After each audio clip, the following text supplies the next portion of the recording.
Okay, I'm up on the roof. I'm gonna do a walk around of the roof and take a video so you can see everything that I'm talking about up close. So the first thing I wanted to talk about was some of these nail holes in the shingles here. And these holes are from the pump jack stabilizers from when they were installing the siding. They use these, they're called pump jacks basically, and then the posts come up and then the stabilizers screw to the roof. You're supposed to actually pull up the shingle and screw underneath of the shingle instead of screwing through it. They did attempt to caulk some of it. This one here may have been caulked, but the caulk came off or wasn't done well because there's a hole in the shingle. And that's gonna go, there's several that go up this side and down the back side. So here's another one. A couple of holes. And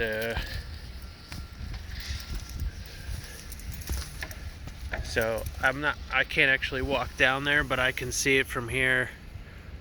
There's one there, and then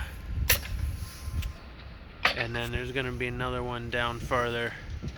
And yeah, I would definitely recommend replacing those shingles, because well, you don't want holes in your roof. So yeah, definitely replacing them is going to be a good idea. So I did want to mention about downspout extensions. You see this downspout discharges directly onto the roof. That one's not too bad because it's so close to the gutter, but other ones that aren't quite as close to the gutter, adding an extension so that it goes directly into the gutter can be a good idea. Like this one here. So just actually now there is a that is there, that elbow, which is good. I don't often see those, but yeah, it just, you know, redirects all that rainwater into there, and just helps out a little bit, especially in the wintertime with ice and stuff.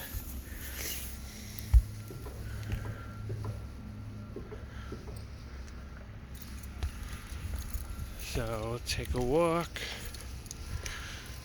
to the back of the roof. Now I will mention too, I'm up here, this is the dryer vent, and you can see lint starting to build up. You definitely want to have dryer vents cleaned. I recommend about once a year, because you know that lint does build up, and if it gets like super clogged, and with the excessive heat, it can catch fire. So that's definitely important to stay on top of the maintenance of that. Yeah, I mean, so far roof's looking pretty good, besides those holes that we saw.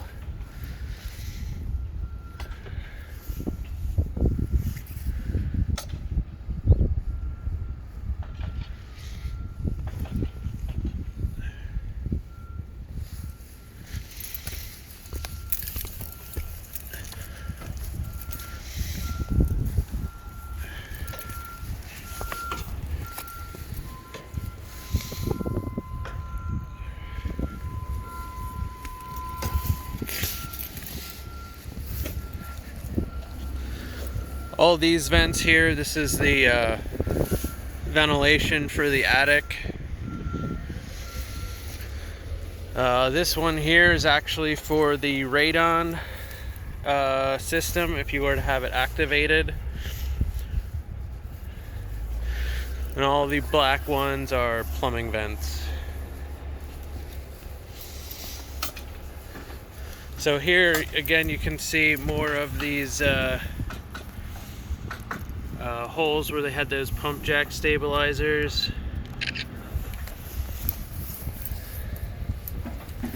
That one was actually sealed pretty well. And then you have these exposed nails on this piece of ridge capping.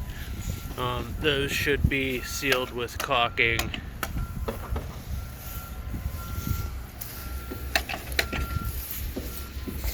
Again, here we have more of those holes where the pump jack stabilizers were. And now those are sealed with caulk pretty well, unlike the ones in the front. But the problem is that caulk will dry out, and at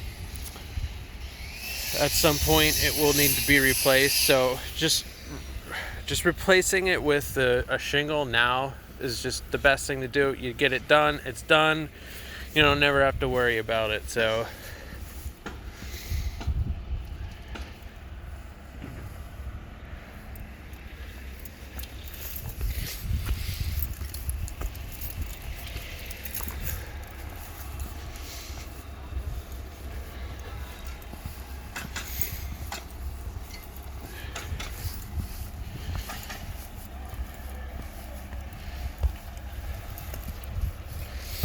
I don't think I'm going to be able to see it from here,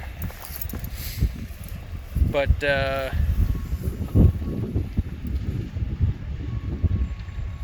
have a feeling from what you were telling me about the rain coming behind the gutters that they're probably wavy.